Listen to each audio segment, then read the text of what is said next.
Hello everyone, class 9th mathematics chapter number 9 circle चल रहा था हमारा। अब करेंगे थ्योरम 9.5। पुरानी वाली जो एनसीईआरटी बुक है उसमें चैप्टर नंबर 10 है और ये थ्योरम है 10.6। Equal chords of a circle are equidistant from the centre.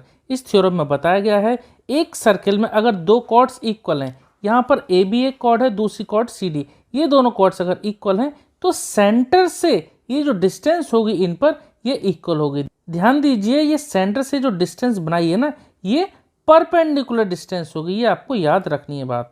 ठीक है, तो ओ एम यहाँ परपेंडिकुलर है और ऐसे ही ओ एन यहाँ परपेंडिकुलर है, तो ये परपेंडिकुलर डिस्टेंस या फिर हम सिंपल इसको डिस्टेंस बोल रहे हैं, ओ एम और ओ एन ये इक्वल होंगे। ठीक है, तो हमने यहाँ पर एक कंस्ट्रक्शन किया, जॉइन ए ओ एंड ओ सी, मतलब सेंटर से ये जो दोनों कॉर्ड है ना इनके एंड को यहाँ पर मिला दिए। ठीक है, अब ये दो ट्रायंगल बन गए, ट्रायंगल ओ एम ए और दूसरा ट्रायंगल ओ एन सी, ये दोनों ट्रायंगल हमारे यहाँ बन गए।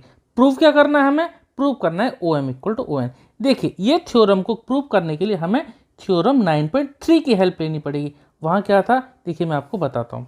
देखिए, थ्योरम 9.3 में क्या था, the perpendicular from the centre of a circle to a chord bisect the chord, यानी सेंटर से अगर हम किसी कॉर्ड पर परपेंडिकुलर डालते हैं तो इस कॉर्ड को दो इक्वल पार्ट में डिवाइड कर देगी। ठीक है, A M equal to B M हमने यहाँ प्रूव किया था। ठीक है, तो पहले तो देखिए जो गिवन है ना वो हम एक लाइन लिख देते हैं, यानी कि A B equal to C D, ये हमारे पास गिवन था ना, हालांकि हम पहले लिख चुके हैं, यहाँ पर इसलिए लिखा, आपको पता पड़ेगा। देखिए, A B equal to C D है तो इनका हाफ भी इक्वल होगा, यानी ए बी का जो हाफ होगा ए बी अपॉन टू यही सी डी अपॉन टू के बराबर होगा, क्योंकि दो साइड इक्वल है हमारी, A B equal to C D, तो उनका हाफ भी इक्वल होगा। अब देखिए ए बी का हाफ क्या होगा, ए बी का हाफ होगा क्या, ए एम। ठीक है, यहाँ हम लिख सकते हैं A M equal to C D का हाफ क्या होगा, सी डी का हाफ होगा सी एन। ठीक है, होने को तो देखिए इधर वाला बी एम और डी एन भी होगा, लेकिन हमें क्योंकि ये दोनों ट्रायंगल कॉन्ग्रुएंट प्रूव करने पड़ेंगे तो उसमें ये ए एम आ रहा है और सी एन आ रहा है, इसलिए हमने A M equal to C N लिया। ठीक है, अब ध्यान रखना इसकी हमें जरूरत पड़ेगी दोनों ट्रायंगल कॉन्ग्रुएंट प्रूव करने में। अब आप ये direct A M equal to C N नहीं लिख सकते, यहाँ पर आपको रीजन भी लिखना पड़ेगा क्यों इक्वल है।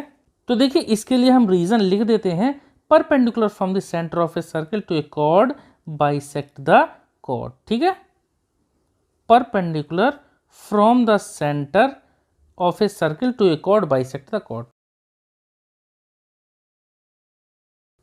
ठीक है, तो ये लिख दिया हमने रीजन। ठीक है, अब यहाँ A M equal to C N आ गया, इसका यूज करेंगे हम इन दोनों ट्रायंगलों को कॉन्ग्रुएंट प्रूव करने में।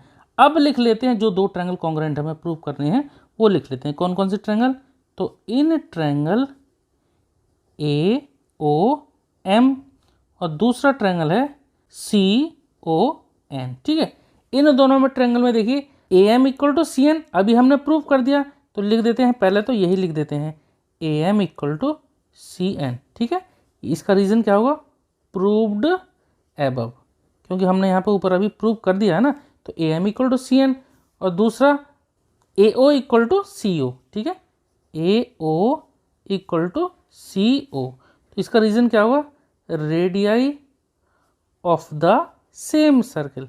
सेम सर्किल की जो रेडियस होती हैं वो हमेशा इक्वल होती हैं। ठीक है, तो radii of the same circle, तो ये देखिए दो साइड आ गई और एक ये वाला एंगल, यानी कि angle O M A equal to O N C each 90 degree, angle O M A equal to angle O N C, reason each 90 degree. ठीक है, अब यहाँ पे क्राइटेरिया कौन सा लगाएंगे, देखिए क्राइटेरिया हमारा लगेगा यहाँ पे आर एच एस। क्यों लगेगा आर एच एस, देखिए जब भी हमारा इन तीन में एक 90 डिग्री है तो सबसे पहले हमें आर एच एस चेक करना चाहिए। देखिए राइट एंगल ये है, इसके अपोजिट वाली साइड ये क्या कहलाती है, हाइपोटेन्यूज, राइट एंगल के अपोजिट हाइपोटेन्यूज, तो आर एच और ये एस। ठीक है, राइट एंगल हाइपोटेन्यूज साइड, तो देयरफॉर हम लिख देते हैं therefore by R H S, by R H S rule क्या हो जाएगा, triangle A O M congruent to triangle C O N.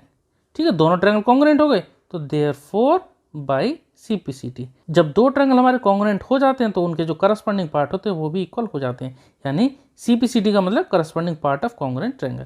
ठीक है, जब ये दो ट्रायंगल कॉन्ग्रुएंट हो गए तो हम यहाँ लिख सकते हैं O M equal to O N, O M equal to O N, यही हमें प्रूव करना था।